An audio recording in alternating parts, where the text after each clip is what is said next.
All right. Oh, looks like we got, see, everybody, it's like a church. Everyone comes in right at the, Oh, right. hmm all right. Okay. Because my little button pies up and I have to constantly be hitting. I wish I had a helper to help me let people in, but I don't. All right. This number makes more sense because usually we get about at least half the register comes. So we are up to 16, I think, counting myself. All right. Well, good morning. My name, for those of you who have not met me, I know I've met a few of you already from other workshops or maybe counseling. But my name is Ed Lehue. I'm an innovation and technology counselor with the University of Missouri Extension, where we have a cooperative agreement with the SBA to form the Missouri Small Business Development Center. And I'm going to talk about SBIR today. And hang on, I'm going to let some more people in. They're all coming in now. They get the end of the pew, I guess. All right, let's see here. So I'm going to do my big screen so you can see my slides. All right. So let's jump right in. So I'll do a little introduction to if you're not familiar with the SBDC. And then I'm going to go through about a 45, 50-minute presentation. We've got plenty of time at the end for Q&A, but if you want to go ahead and type in a question in the chat, if you're like me, it's like I gotta type it out before I forget. That's totally fine. And then I'll go through those first, and then we'll just open it up. And we've got a small enough group we can just let people unmute and ask us any questions, really.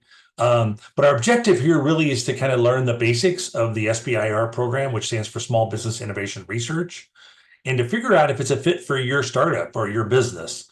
Most of you are probably startups, but I do have some existing businesses, I believe, that registered as well. I'm also going to kind of walk through how to research topic um, in terms of, but we're not going to get into the bowels of how to apply. It's really more about trying to make sure this is even a fit for you because it's a lot of work. It's a very competitive grant. So you want to kind of make sure this is a fit for you. And then I'm also going to show you some additional resources that'll assist more on how to apply. Um, we are primarily funded by the federal and state technology partnership program through the SBA.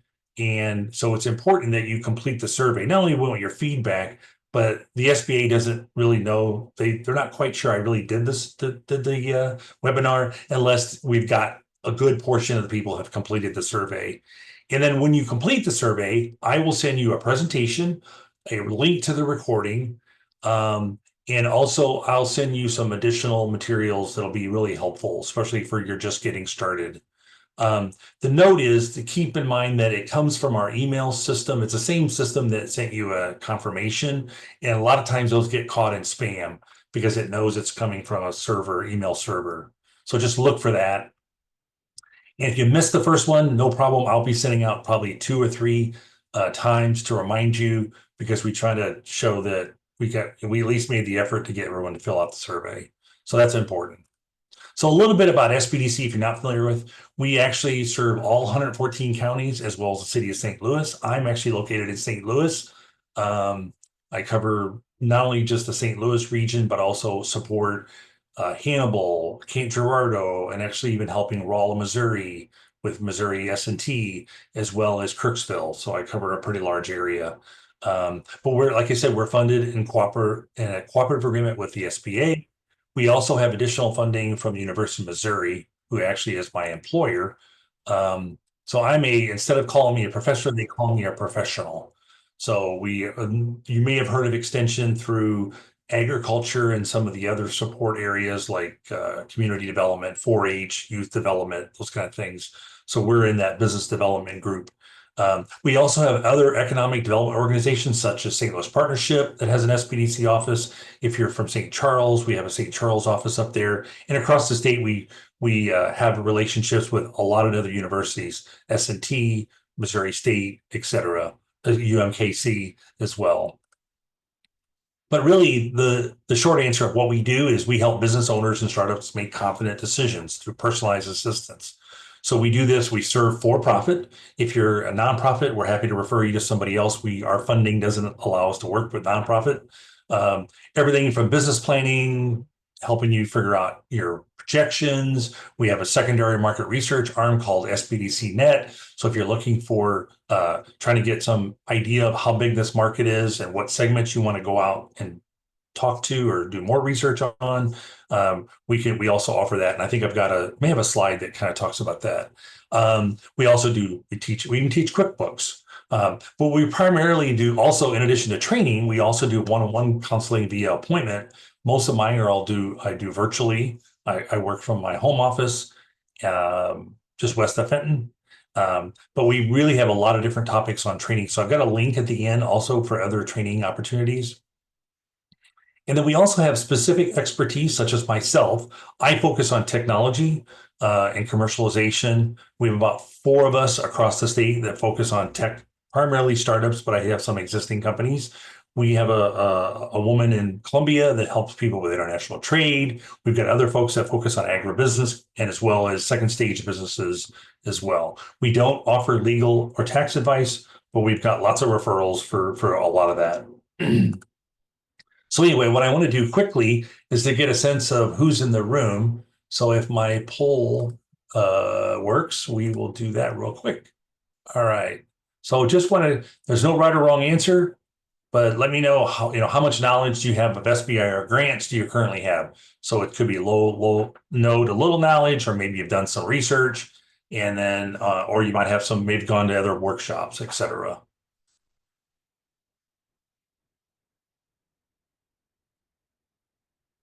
I would just give you one more minute. We got about half the people have already voted.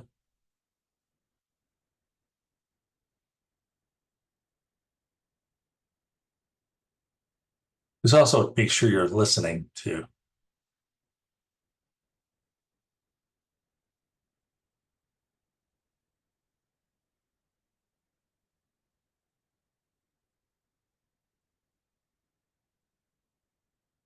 Okay.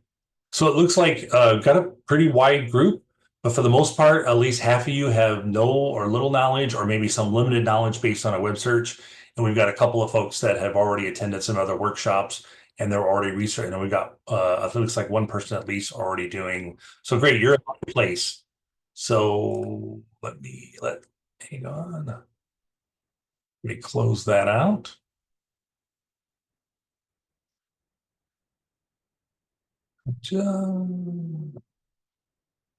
Somebody's coming in late. So what is this whole idea of SBIR and STTR? First of all, I will always say SBIR, and I really mean either one of those. They're really the same program, but there's 2 flavors, and I'll explain what that means. But the short answer, it's a $4.6 billion federal funding program. It was mandated by Congress back in 1982. So it get ready to have its 43rd anniversary. It was extended 3 years ago. That'll run through September 2025. And then obviously Congress would then have to extend it again, continue it. But the purpose really is to increase and support scientific excellence as well as technological innovation through investment in federal research funds. So the easiest way to explain this is the federal government is your angel investor, but they're not going to take any equity. But they are still an investor. They want to know that you're going to create a company or expand your company and create more jobs. So through that process, you're going to pay taxes as a company and your employees are going to be paying taxes as a company. So they want to get their money back through tax revenue, through economic growth. So don't think of this as just a scientific or technology grant. It's really both. It's both a business grant as well as something that you've got to have some kind of science or technology that you're going to prove. So there's 2 flavors. There's the SBIR, which stands for Small Business Innovation Research. And the other one, government's not great with acronyms, actually stands for the Small Business Technology Transfer. So technically it should be SBTT, right? But they call it an STTR. For people that have been around even longer than I have, sometimes they'll call these SBIR and SITR. Oh, and by the way, I forgot to introduce myself. My background, I actually spent about 20 years doing new product development in the consumer product space, and then was in consulting and then healthcare for the last 15 years. And I've been doing this for about 5 years. And my primarily goal is to help business modeling, market research, and SBIR funding is kind of how I spend most of my time, primarily startups in the technology space, but I do have about 5% of my clients are really existing companies. So, so the goal here really is to support small business, to stimulate that new technology innovation, but also develop products that have commercial merit. Ideally, also social good, but that's the key thing. They want to know. So before you go to apply to any of these grants, you need to be able to show, here's my business model. Here's my customer, and I'll talk more about that. Here's my customer. This is the problem I'm solving. This is how many customers I think I actually might be able to get with this business, and be able to show them like you would any other angel investor. But ultimately, they're trying to create jobs. So it's a mechanism for that early stage, high risk innovation ideas, really ideas that are too risky yet for the private sector. Most angel investors don't want to you don't even talk to you until you've at least proven your technology and ideally have maybe a preliminary prototype.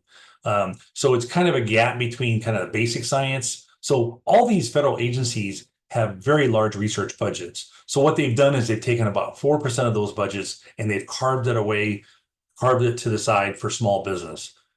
All the other 96% gets funded primarily for basic science. So if you're familiar with, during COVID, Washington University got a lot of grant money, and that's an example of that what they call intramural funds. These are extramural funds. And then the goal here is to get you over that gap so that you eventually can build your prototype and then go after either family, fools, and friends, and then eventually private equity funding.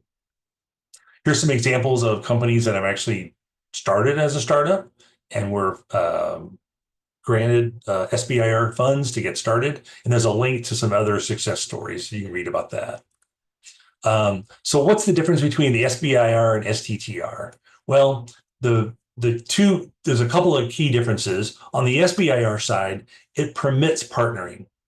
In other words, you can actually partner with either a university or a federal lab or another company. Where on the STTR, it actually requires you to partner.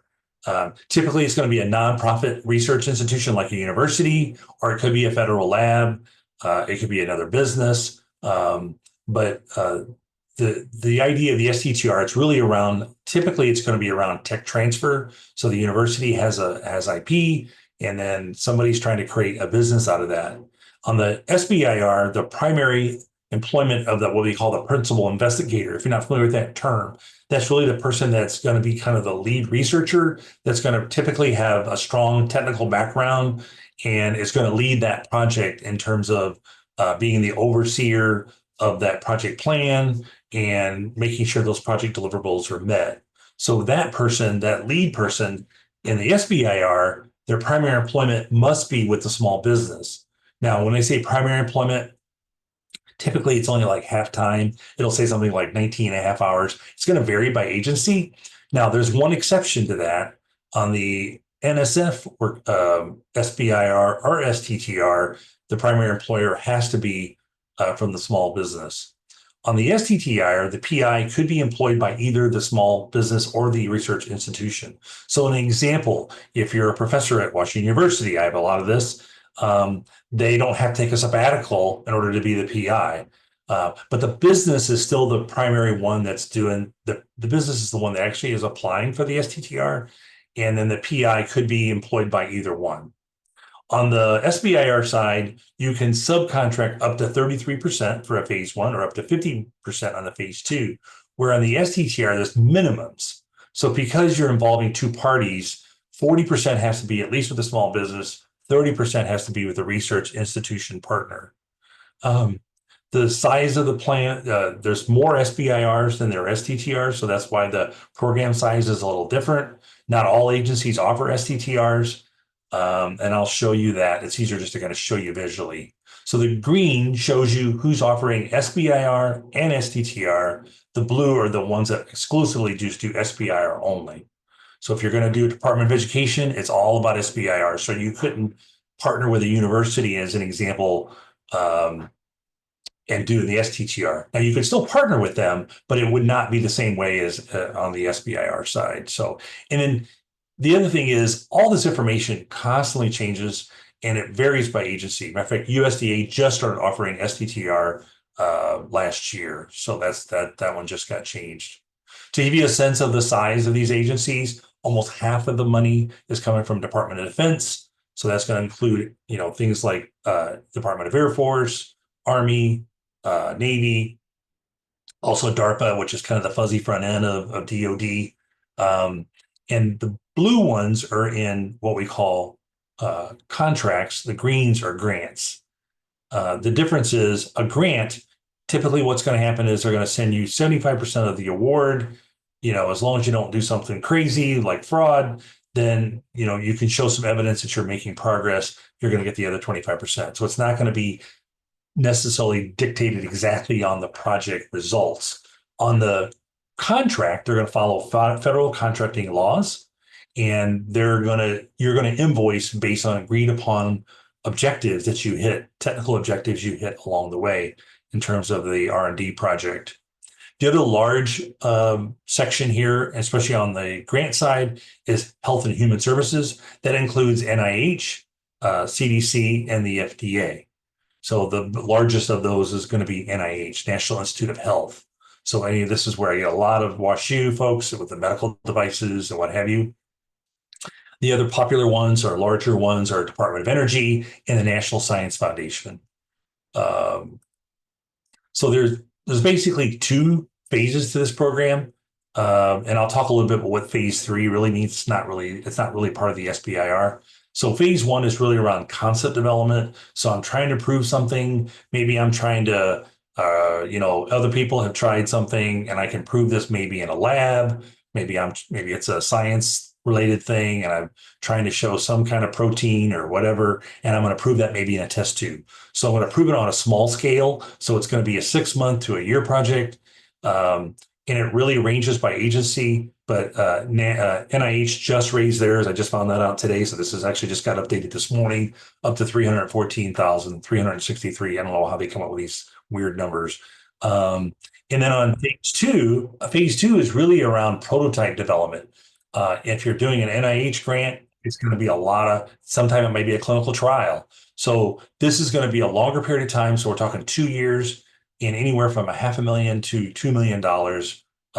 It's actually a little over 2 million NIH. And again, varies by agency. And then the idea of phase 3, it's a little bit of a misnomer. There's really not funding there per se. Now, if you're doing a DoD grant, then what happens is, or really it's a contract, but it's a SBIR. You would do a phase 1, phase 2, and the idea is they'd actually purchase this from you in a phase 3 contract. Okay.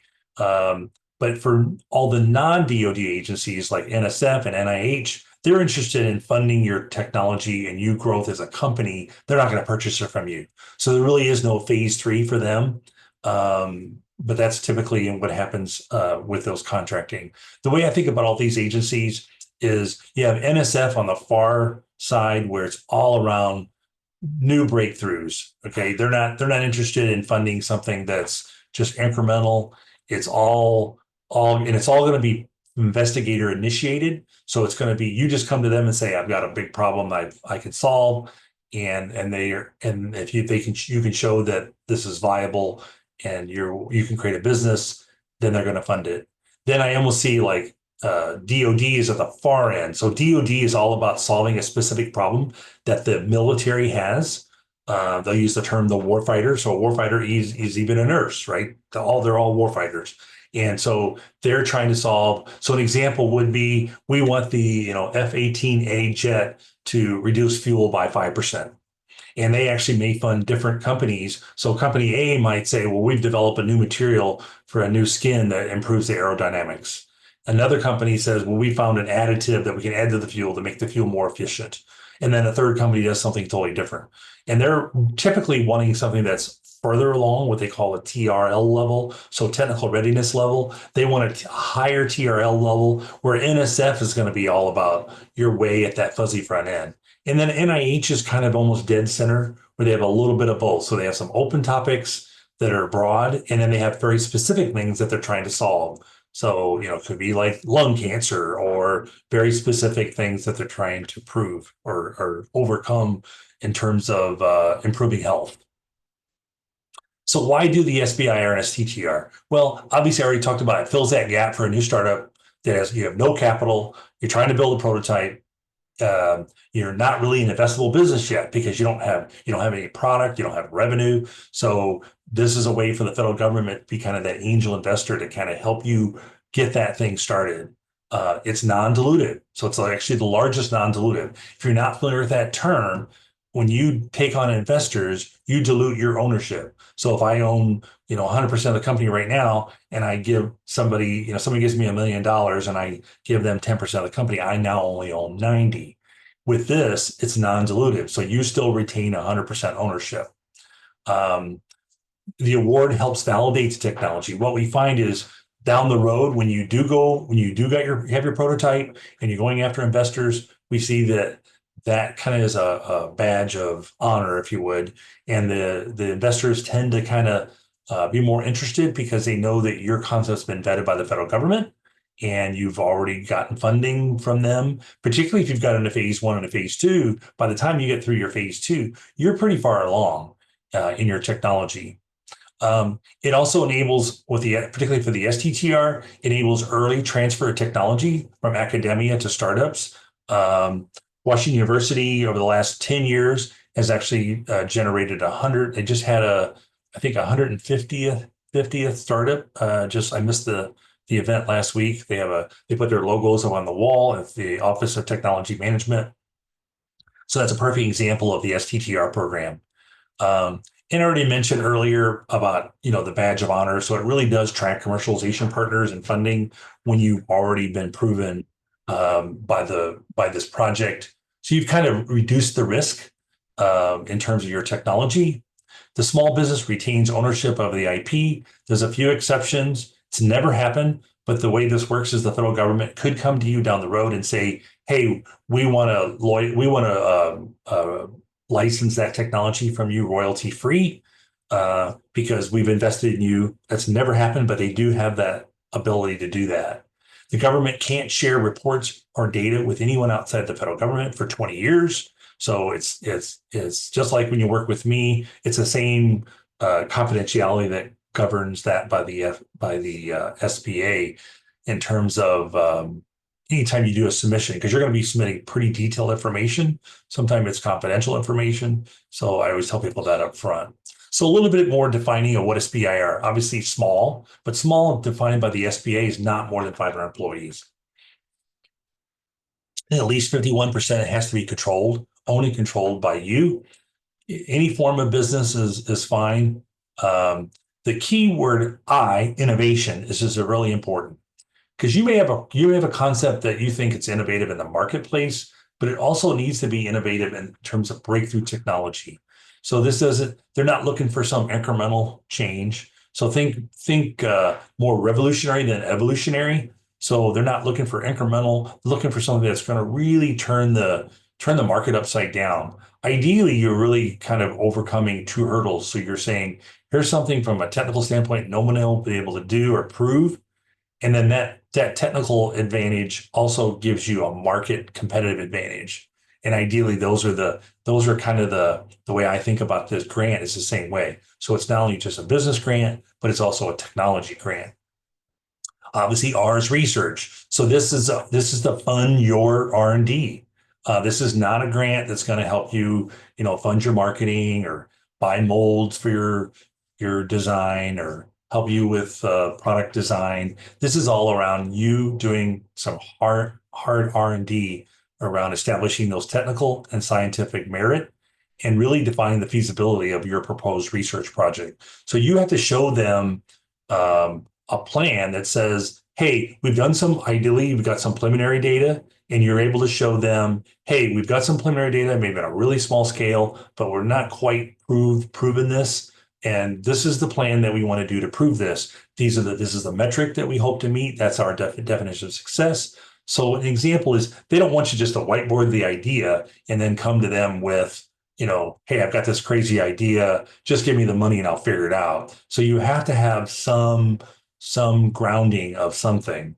And that's where I think some people also misunderstand this grant. So who qualifies? Well, you have to obviously be a small business. You have to be for profit. You have to be U.S. owned and controlled. So that means that more than 50% has to be owned by U.S. citizens or permanent residents.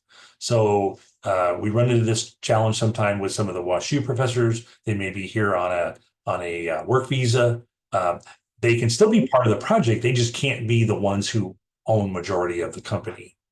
They have to be less than 500 employees. Maybe that was a nonprofit person that just left because sometimes I lose them at that point when I let them know it's just for profit. It's just totally fine. You must be located in the U.S. The other key thing is the R&D has to be done in the U.S. soil. So an example would be if you've got your favorite programmer is located in India, that's totally fine. You can use them, but they physically need to come here and do their work. They can't be doing that in India. That happens quite often for some of the software things. So it also has to be all done in a company-controlled research space for the grant project. And by the way, that's funded through the grant. So that way, a good way to think about it is you have to have the keys to the office or the lab. You're most likely going to lease it. If you have your own company, that's totally fine too, but you can't do this in your basement. They want this to be focused work. So what's involved with an SBIR phase one submission? Well, I already kind of touched on this before, innovative novel concept that matches a research topic for one of the federal agencies. But as I mentioned, NSF, and I want to go into more detail, NSF has very broad topics. In fact, if you can't fit into one of their topics, they have a topic called other. So, so they're a little bit different than most of the agencies. But even the other agencies now, last year, DoD started offering open topics, but they still have to be related to these categories that they have. So they're not wanting to just have you research something just for research sake. They want you to research something that they're also interested in solving. So that's why it's important to match. You got to match this up, which is why later I'll show you how to search for those research topics.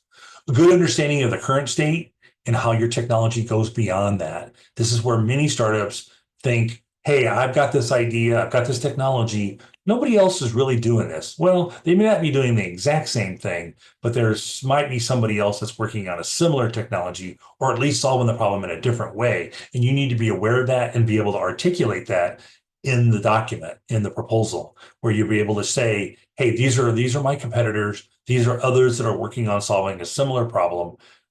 This is how we're different and how we think we're going to be better in what they're doing. But if you don't have that full understanding of the current state, that can really hurt your proposal and most likely not get funded. This has to be a research plan. I already talked about that demonstrates how you're going to prove your concept. So it can't just be a whiteboarded. This has to be very specific research plan and how you're going to spend this money and how you're going to prove whatever you said your objectives are. So it also has to be a good identification of project team members. So by the time you actually apply a full proposal, you need to know who those people are, their bios. They want to know, can they carry out this research plan? I haven't come up with a better analogy, but I have a basement that I would love to get remodeled. We've been in the house for about 10 years and it came with this very unfinished basement. And there are a lot of people out there that know all the pieces, right? They know plumbing, they know electrical, they know, drywall, carpentry, all the pieces, right? But they've never done an entire basement project. I'm not going to hire them. I'm going to get quotes from other people that have done 100 basements. So that's the same way here. They want to know that you've got a project team that has experience, at least experience in a related research. So if you're doing something on AI, you better have somebody on your team that's got that can show those credentials and has that experience. So it's not just it could be in industrial or industry experience, but typically it's going to also have some component of they've done other research and they know how to do research. A good market estimate and customer segment. NIH and some of the other institutions will use the term significance. So they want to fund something that they know is going to turn into a business and it's a decent size, right? Now you may not necessarily go after that entire market initially. You may have a beachhead, but they want to know that you're eventually going to, after 5 years, you're going to go after a pretty large market that is going to, and you're going to actually have a decent size segment that you can go after. Ideally, I'd love also to have social good, but really it's all about, remember, this is a business grant. So they want to know that you've done your customer discovery, you know what the problems are, and I'll talk a little bit more about that if you're not familiar with things like business model canvas, because that's important to do that. At least have a good portion of that done before you start to submit your phase one proposal. The other thing is, what is it? It involves time and effort. What we find is for a first timer, about 150 hours over a 10-week period. This is a 15 to 20 page work plan. Also, keep in mind it's going to take time to actually get the funds. Most of these agencies could be more than 6 months before you actually get the funds. NSF could even be up to a year after you've submitted, but typically they're around 6 to 7 months later. Some of the agencies are a little sooner, some maybe 3 or 4 months. So it varies. It varies a lot by agency and how they're structured and how they review the different proposals. So if you're not familiar with Business Model Canvas, I want to spend just about 2 minutes on this. So if you haven't done the work of identifying what's your value proposition, which is a fancy word of saying how are you solving the problem better than current state that's going to change behavior. So you're going to offer them enough value, they're going to change behavior from what they're currently doing. And that behavior change, remember I spent 20 years doing new product development, consumer products. We only launched 0.5% of our seed ideas. So it took 200 seed ideas to have one launch. So I'm very, my bias is very much, you've got to do the homework. You've got to really understand the market with secondary market research, and then you really need to dive into those different segments and really understand what their problems are, their pains and their gains, and then you try to figure out this idea of, do we have product market fit? So those two boxes of value proposition and the customer segment really come together with this idea of you have a customer profile on the right, and that's typically where we start when we do customer discovery, is we want to understand the needs, the jobs to be done, and the smiley face is meant to be that's a gain, and then the sad face is a pain. So what are their pains and gains that they're looking for, or I should say pains they're trying to avoid? And then on the flip side is the value map. And this is where, what can your concept do for pain creators and gain creators and pain relievers? And then what's that feature set that kind of matches up with that? Might be a minimally viable product at the beginning, but the idea is, do I have enough value that meets this customer segment? And is that segment large enough to actually make a business out of this? And can I really monetize this? So you've got to be able to articulate this in this grant. Otherwise, they're not just going to give you the money to go play a science project. So it's the idea of who's that customer and why do they buy? Is their product market fit is real important to be able to articulate when you do your grant submission. I used to not include that, and I had a lot of people that would go through all this trouble of doing, they had the great technology, had a great technology, they really were focused, but on the business side, they really didn't have, they were pretty weak. So we typically see that where we'll have some startups that have an MBA and they're going, they understand the business side, but they don't understand the technology side. Then we have professors that are more in the science side, and they need to partner really with somebody that understands the business side. So usually there's usually two sides of this, where usually one co-founder understands the business. Usually another co-founder is more like your CTO, your chief technology officer. So what's needed for an SBIR submission? Well, first you got to be, if you're a startup and you're still kind of in that startup phase, you got to be set up as a small business. This includes registered with the state. You have to have an address in the beginning. It can be your home address. And then a company bank account. Because what's going to happen is when they actually award you, they're going to do a direct deposit into that company bank account. So they don't want it commingled with your personal account.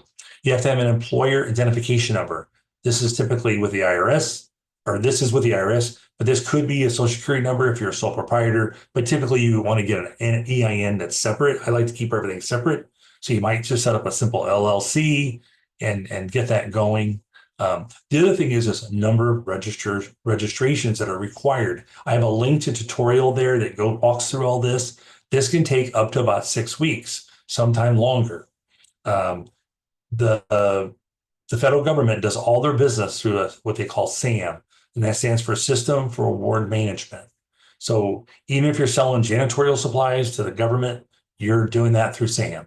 Well, the grants and these grant-like contracts are handled the same way.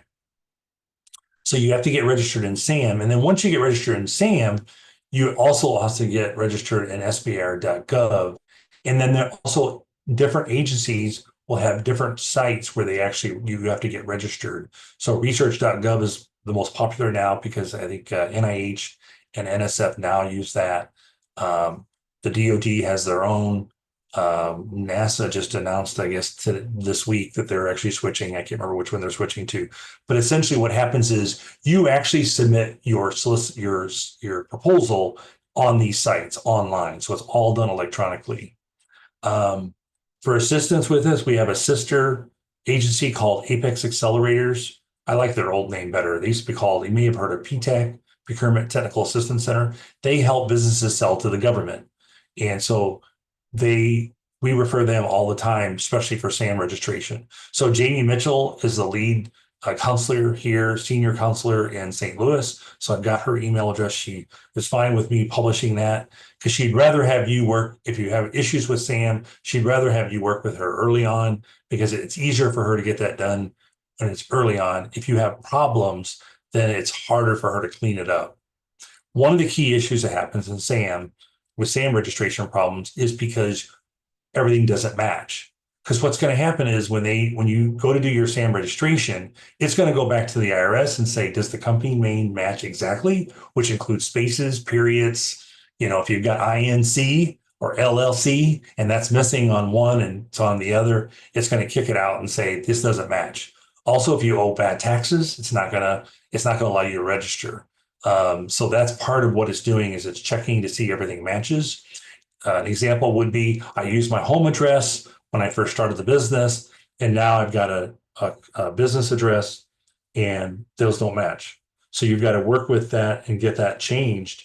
And that's where working with someone like Jamie can be huge. But if you do the survey, if you came in late, what I do is I send out a survey that's important for our funding. Once you complete the survey, I send you this presentation, which includes a lot of links as well as some other materials. And I'll also send you a link to the recording once we get that uploaded. So it's important that you do this early and do it correctly because what happens is I've had too many people that miss the deadline because they didn't get their SAM registration done in time, and it won't actually let you in the system to actually apply for the grant. So what are your chances of being awarded? Well, it's about 16% of those new proposals awarded. And then about 55% of those who have a successful phase one, or at least equivalent to phase one, because they're doing a direct to phase two, 55% of those were awarded. STTR has about similar success rates. The key thing to know is 40% of the awardees, typically this is their first time submission. So these are young companies. 90% of the awardees are less than 5 employees. So this award is designed for small startups that are, 3 or 4 people that are getting together. Now, also keep in mind, your team doesn't need to be all co-founders. So you may need to get an expert on something and bring them on just during the award period. You don't have to marry them. You don't have to make them a partner during the award. A lot of people get that confused. But the important thing is to have a good team. But NSF, as an example, 92%, I heard their last year awards went to companies that were brand new, less than 5 employees. So this is the success rate. The conversion rate really does vary by agency, though. So Homeland Security is at 28%, and Department of Education is like 7%. So the average comes out to about 16%. Now I say that, but I would love to know how many people actually didn't even get reviewed, because if you don't fill out the submission correctly, it's not going to get reviewed. We have a lot of things I think people get kicked out. If you don't even use the right font size and the right font, it won't even get reviewed. So I always wonder if that 16% really, I don't think it includes all them, or I think it includes them, and I think the rate's probably a little bit higher. The other thing is keep in mind is I know we shouldn't compare independent events. My stats class taught me that, but only 1% of startups ever get VC capital.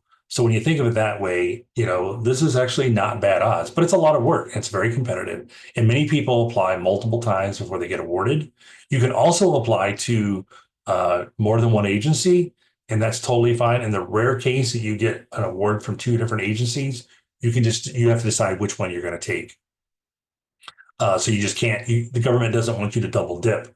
So a lot of people will do that. So they'll, I have a lot of folks more doing, technology in the education space. So they'll do an NSF and they'll do Department of Ed.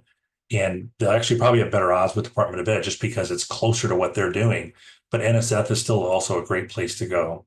So I'm going to take a couple minutes now and show you how to research topics.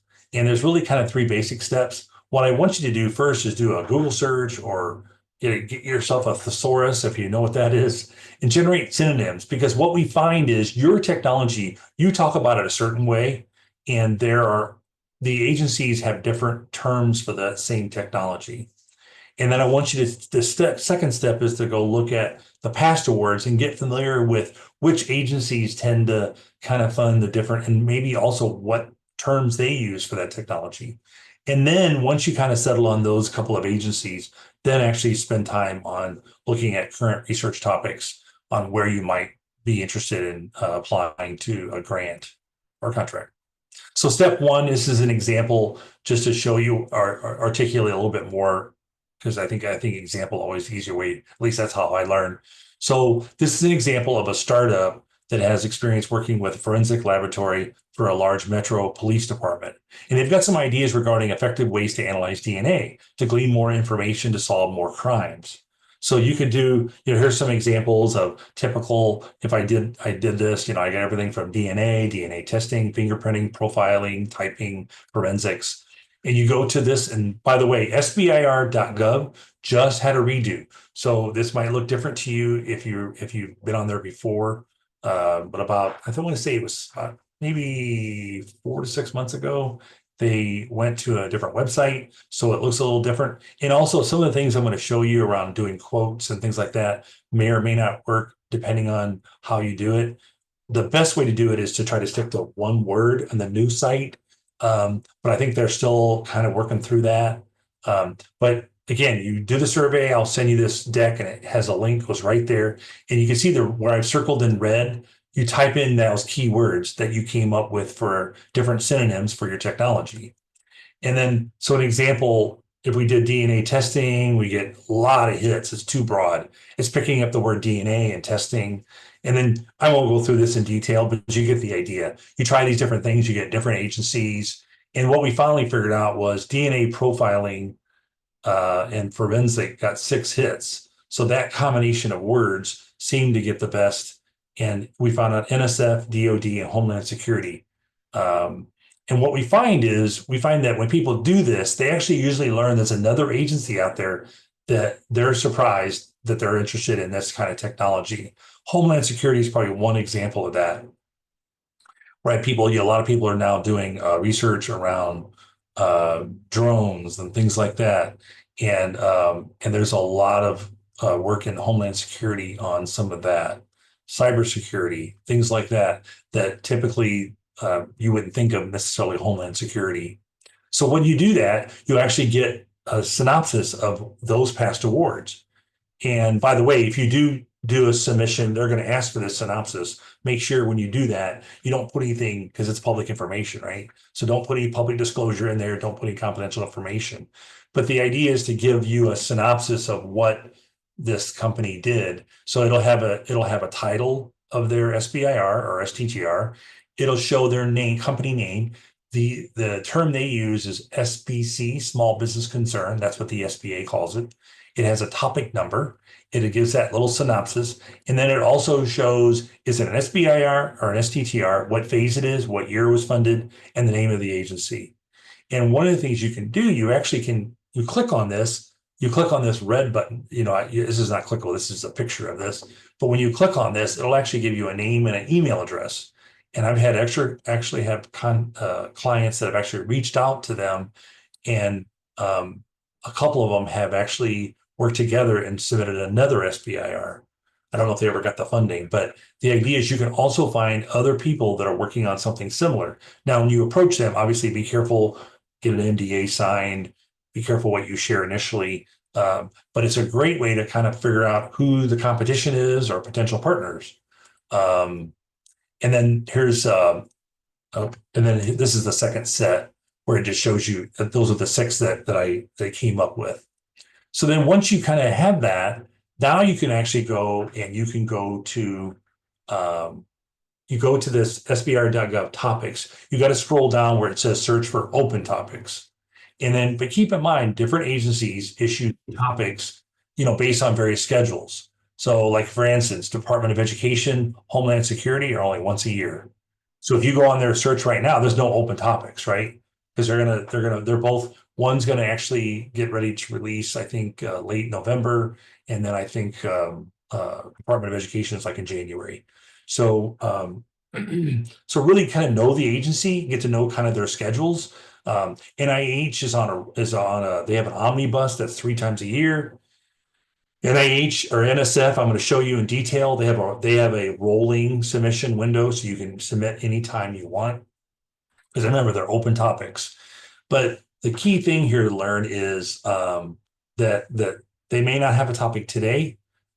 Also, most agencies offer an email newsletter where they'll publish the topics, and so you want to get on that list. And then as soon as because they'll have some off-cycle things that happen as well. So this is always changing. So sometimes they either have more funding than they originally thought, or they have less funding. And so that's why this variability. So once you hone in on a couple of agencies, get those newsletters, and they'll immediately send it the same day that the new research topic gets released. So in summary, you want to learn the agency's language. So really understand, Homeland Security may talk about this very different than NIH versus NSF. Even within DoD, we find that the Navy and the Air Force and the Army all kind of think differently, and they have different objectives. So part of it is understanding their mission and how might your technology help them meet that mission. So really understanding what they're trying to do is really important. And then learn that there are other applications for your technology. What we find is when most startups really do this and a lot of effort behind this, they learn that there's another granting agency out there that actually may be interested in their technology that they had never even thought about. So let's talk a little bit about National Science Foundation, and then I'm going to walk through the project pitch and the quad chart. I think then we'll open up for Q&A. We've got plenty of time. We're right on schedule here. So another option here is I talked about National Science Foundation. They historically kind of called it the seed fund, though really it's all America's seed fund, all the agencies. But they offer very broad topics, and they're issued on a rolling basis. They used to be 4 times a year. They recently kind of went through some restructure and resettling, and they're pretty much on 3 cycles. This is pretty much the 3 cycles they did in 2024 and that are coming up in 2025. So March 5th, July 2nd, November 5th. And then there's a link to the portfolio. Again, they've got a number of topic areas, but if you can't fit into one, you don't have to get so hung up on which topic I fit in. They'll figure that out through the project pitch process. But here's the key. With NSF, your submission is only allowed to be done by invitation only. The good news is getting invitations not that difficult. What it does is require a project pitch. It's a brief description, and I'll walk you through what that looks like. It's a brief description that's reviewed generally within about 30 days, 45 days max. They were really far behind during COVID, and they really got caught up, and I've even had people that heard within a week. And then once you get selected to submit, this is a change. If you're familiar with NSF from the past, it used to give you a 1 year to submit that full proposal. Now they're actually asking that to be done. This is why you want to hold off doing your pitch until you know you're really ready, because you're going to have to submit a full proposal within 2 submission windows. So an example, if I submit a project pitch today and 2 weeks later I get an approval, let's say it's early December, then that means I have to submit my proposal by July 2nd. So you can see that only gives me, what, about 5 or 6 months. So if I've got more customer discovery to do, or I've got other things I need to get my team lined up, that could get tight. Because it might take you, we say 150 hours to 10 weeks. That's after you've already kind of really locked in on what you're doing, and you've got those partners identified, your team identified. And then what we find is, and I think recently I've heard it's even as high as 1 in 2 project pitches get approved. So it's really meant to be kind of it's a pretty wide net in sort of, they're going to let most things through that make sense. But if you don't If it doesn't fit NSF, those are typically the ones. It doesn't mean you can't apply to other agencies. So an example would be, I've got something that is maybe an incremental nuance. Let's say I've introduced a new way to scan things as they go down a production line, and I can increase that production line by, say, 10%. I can reduce their output by 10%. That probably wouldn't qualify for NSF. So NSF wants you to kind of go beyond that. I think the way that they quoted is, we've already gone to the moon, so we want to go to Mars. So if you say, hey, I've got another way to go to the moon, they probably aren't going to fund it. So that doesn't mean the other agencies may not fund it, but this has to be really, really breakthrough and really going to turn the market upside down. Really, it's going to be transformational in terms of you getting a major share of the market because you've really changed the way that the customers do things or perform things or whatever. Here's a project pitch. They just had a change recently where they used to be word count. Now they actually count characters. So you have up to 3,500 characters, which is about 500 words, is what the old one used to say. So for this first section, it's all about the technology and describing what's the technical innovation, what's its origins, how is the R&D unproven. So this is a key one for NSF. It's almost like if you've got too much preliminary data and you've proven something, they may not fund it. They are testing the direct to phase 2 on a pilot basis. But for the most part, at phase 1, if you've already proven something, you're probably not going to get a phase 1 NSF. They want something unproven, but also high impact. But again, remember, revolutionary, not evolutionary, but also that you've identified it's a customer, and there's a later segment for that. So the next section, technical objectives and challenges, describe that technical work. How's this proposed work going to prove that feasibility? In other words, what's the metric I've defined, and how am I going to prove that out? So what are the experiments I'm going to do? What are some of the product, maybe may not be so like product development, but at least what is the product performance that I'm going to test? Again, some of this is going to be rough, crude, may not be a finished prototype. It may not even be a prototype. It may just be a concept that's going to be in a test tube. The market opportunity. This used to be 250 words to give you some idea of how many characters. Describe the customer. Remember, I told you, you've got to do that secondary market research. You've got to do some customer discovery interviews to understand that customer, understand their pain points. You don't have to probably have as many interviews as I'd suggest to go to market, but I think you need to have a substantial amount of interviews, probably at least 30 or 40 interviews where you have been able to articulate what's my near-term commercialization focus for this technical project. Because remember, it's a business grant and a technical grant. What's my company look like? Again, they're not wanting you to have like 50 people. They're just saying, what are the 3 or 4 people that are going to be the key people on this project? It doesn't have to be team members that are employed by the company. When you apply, they have to be employed by the grant during the award period. So describe their background. What's the current status of the small business? So, if you've been in business for 5 years and we're doing this new thing that's going to be a new product, new division, or we start up that, we just formed this thing last week. But we've got some key members that have some technical and commercial experience. And that's important. I have a lot of people that, it's hard to get a one-man or one-woman band to be able to get this grant. You could you could own the company, but you're going to have those other partners identified before you submit. And that's why it's important that even for a project pitch, if you don't have this part filled out fairly well, now you might not have all 5 members identified. You might say, we've got a person that we're interviewing 2 or 3 people, and these are the kind of backgrounds they have. That's probably fine for the project pitch. I think for the full proposal, it's going to be tough. We offer also, we have a FAST grant, and it funds not only this kind of workshop.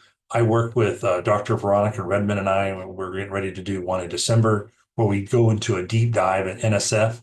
That's taxpayer funded. So it would normally be a $99 fee. So that's covered. I've got that in the resource link. But we go through the 5 key areas of what NSF makes a competitive versus non-competitive. And you walk out with a gap analysis and understand what are the steps I need to take before I go do my full submission. We only really want people that are really serious about NSF. if you just want to learn more about NSF, I'm happy to do that one-on-one. But we try to limit it to a smaller group because we go into pretty some deep dive into the application process. Also, our Partners Biogenerator offers a one focus on NSF, or sorry, for NIH. So we do the NSF, they do the NIH. We kind of refer each other back and forth. Also, our FAST grant. This is the other thing I want to remind you. We just got approved for our FAST grant. We recommend that you actually get a grant consultant or grant writer to help you with this process. We recommend, though, that you print off this grant, the solicitation, get familiar with it, do a draft submission, hire a grant consultant using our grant. We actually have a grant that will fund up to $2,500 to fund their time. If you do that way, you could probably get by with the $2,500. If you have an onboarding meeting with the grant consultant, say, here's my data, here's what I want to do. Call me when you get a draft that we can review, and they do all the legwork. It's going to be probably more like $10,000 to $12,000. So the $2,500 was designed for you to kind of just help you get over that hump of getting a grant. We find that those people that use those have a much higher success rate. So it's probably double that 16%. And the cool thing is, through our FAST program, we're able to fund, we have a limited number of grants. It's highly competitive for those grants. So we only want people that are really serious and are really ready. So part of what you're going to have to do is become an SBDC, get with an SBC. If you're in St. Louis, you can work with me.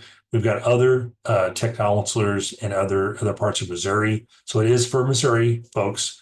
You're already registered in our system, so you're technically already a client. But you need to be counseled, and we need to make sure you're really ready for the SBIR before we would even probably have you apply for that grant. So just know that, because I know some of you are just kind of learning about SBIR, so you may not be really ready to apply. So for the agencies that are not NSF, what we recommend is you do a quad chart, and there's a link to again, you do the survey. We send you another link here is a YouTube video talking about the quad chart. And the quad chart is just a great way to kind of, very similar to the project pitch. So if I'm going to talk to NIH, which is a great agency that's very reachable, you want to fill this out. It's kind of similar at a technology development. Here's the company, and then our opportunity, and then kind of the research. This is an example one, or just gives a basics. When you fill out the survey, I also send you one that shows it has an example and then a fillable one that you can use. But the concept here is to reach out to those agencies. Now, keep in mind, for those who are following federal contracting laws, there's certain times where they can't talk to you because they're going to go dark, and then they're just going to do the public Q&A, and they're going to publish all that online. So an example, if you're going after an Army or Air Force or Navy, there's going to be certain times where they can't talk to you.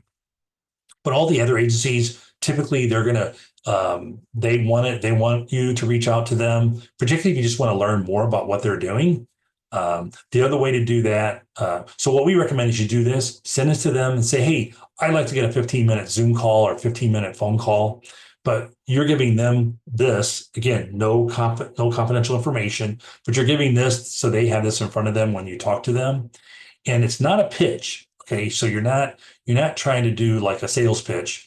What you're trying to do is just articulate, this is kind of what I'm working on. These are the problems I'm trying to solve. This is kind of the basic technology that we're working with. And then ask them questions about their mission. So if you're talking to NIH, you're saying, you might even talking to a sub-agency of NIH. So it could be, Lung and Blood Institute or the Cancer Institute, and you're talking about something really specific to maybe it's a certain type of cancer. And then you are trying to understand their mission, and then asking them questions like, well, how might my technology help you fulfill your mission? Because really it's all about them fulfilling their mission, right? That's the only reason they're going to fund you, because they want to try to solve these problems and then create companies out of that'll create more economic development. The other way you can do this is you can also participate in a road tour. So all these agencies will get on a bus, and every year they travel through the U.S. They usually vary the location. So this past year, they didn't hit Missouri, but they hit some places that are close by. So they were in Little Rock, Arkansas. They were in Champaign-Urbana, Indianapolis, Indiana, places like that. I think up in Wisconsin as well, which isn't too far away. 2 years ago, they were in Kansas City, and we did a big thing with them. But what they do there is it's kind of like speed dating. You can actually meet with them with your quad chart one-on-one and get a sense of, you know, and you're looking for advice. You're saying, hey, before I spend all this time and effort, I want to make sure, does this dog even hunt? Are we even close to something? And what they're typically, if you hit the home run on your 15-minute conversation, you're going to get them to open up and say, you know what, yeah, I kind of like what you're doing here, but if you altered it slightly and focused on this other market, that might be more appealing, or they may give you some other advice around that. Um, Not always, but that's what you're after. But if you just email them, I don't think you're going to get that. But I think that's what you're willing to do. And same thing with the one-on-ones.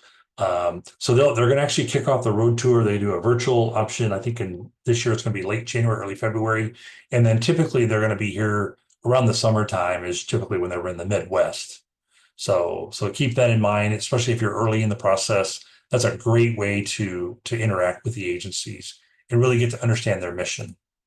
So here's kind of a rough timeline. This is not precise. It's going to vary by project, but to give you some idea, so let's say, 120, 240 days, I'm going to do my customer discovery. I'm going to develop my quad chart, project pitch. I'm going to get those either approved, project pitch approved, or get impact or get feedback. And also, if you're working with a SBDC counselor, we review quad charts and project pitches all the time. Now, NIH really prefers, I think a quad chart would work, but I think they really prefer what they call their aims page. It's kind of a way to articulate what are those technical objectives. They call them aims. And then the next section is kind of arranged for that one-on-one. It may take a while. We're talking, 90 days probably before you actually finally get with the right project manager and share your document. NSF right now has been doing more like 30 days, but usually I think their deadline is 45 days to get back to you. And then obtain all those registrations. I really think you should do that sooner. It's not exactly linear. I would do that while you're doing all this other stuff so that you can have that done. But I'd say give yourself a month or 2 months to get all that done, including all those accounts where you're going to do the submission platform. And then once you have all that done and you've done all your research, now you're going to actually write the grant, maybe request letters of support. Some agencies allow you to submit, let's say you're doing customer discovery with somebody and they're really excited about what problem you're solving, and you get a letter of support. You can actually include that in with the application. Not all agencies allow that. Some of them, NSF just recently changed and doesn't allow them. They used to require them almost to be competitive. But also this is where, you're really going to nail down, because part of what you're trying to do is you're going to say, these are my technical objectives. This is my project plan. And then this is my budget. And you want to make sure those are all aligned. That's where many of the projects don't get approved, is because they said, I'm going to boil the ocean, and then I'm going to do all this stuff in like a year, and then I'm going to do this little budget. Well, those don't add up, right? And that's where I think it's important. That's where a grant writer, I think, can be excellent feedback, because we're all kind of inch wide, mile deep. That grant writer is going to really know that agency. We've got certain grant writers that we can recommend that are focused on, let's say it's NSF or NIH, like Veronica, and I do the workshop on NSF. She does both NSF, NIH, but I wouldn't have Veronica do a DOT. I've got other agents, other grant consultants for that.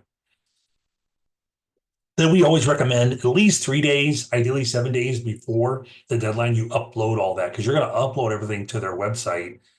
And you know what's going to happen. The last 2 days before these things due, this website can crash or do weird things. So we recommend you get that, and you're going to get an email from them, and that can take 24 hours to get the email. So I always recommend, I'd rather have that email so I can sleep at night prior to the deadline. If you don't get the email, then that means they didn't get it. And that happens. I just had a client recently that thought they submitted to NSF. And I said, well, did you get an email? And she says, not yet. So I said, well, you have got it by now. So that's important to get that before the deadline ends. Here's some key resources. Feel free to reach out to me. And again, I'm available for one-on-one if you're in St. Louis. If you're in fact, when I send you the deck after you complete the survey, if you're located in another area, I will copy the technology counselor in your market. So if you're in Kansas City, that's going to be Julie. We've got some other ones in Rolla and Springfield and Columbia. So there's a link to the SBIR tutorials. Keep in mind, the tutorials are still located on the old legacy website. So that's why that's different. So if you go to sbir.gov and try to find those, you're not going to, you may have trouble finding them. Here's a link to get registered. Again, if you're serious about NSF, please don't register if you just want to learn about NSF. I'm happy to walk you through more of that and to figure out if you're ready. So we do limit that. And I'm also going to challenge you if you don't have something really tech, we're probably not going to approve your getting signed up for that because we do have a grant and we got to be answerable to the SBA on our FAST grant for that funding. I already mentioned Biogenerator. They have an SBIR workshop. They do 3 times a year. So the next one coming up is January. What they do it is they hire a company called BBC, which is a consulting firm out of Michigan. And then the idea is to get you started thinking about this so that you can get ready for the next submission. So their submissions, I believe, are January, April, and September. We also offer a number of other training, and there's a link. So reminder, there's a survey that's going to go out. And then once you complete that, make sure to check your junk folder. And then I'll send out the presentation along with some other helpful materials. So now let's open up for Q&A. I'm going to stop sharing just so I can see everybody. And let me go to the chat first. I know I threw a lot of information at you. And so you probably have questions. All right, let's see. I'm going to let me stop the recording just because we don't want. Give me 1 second.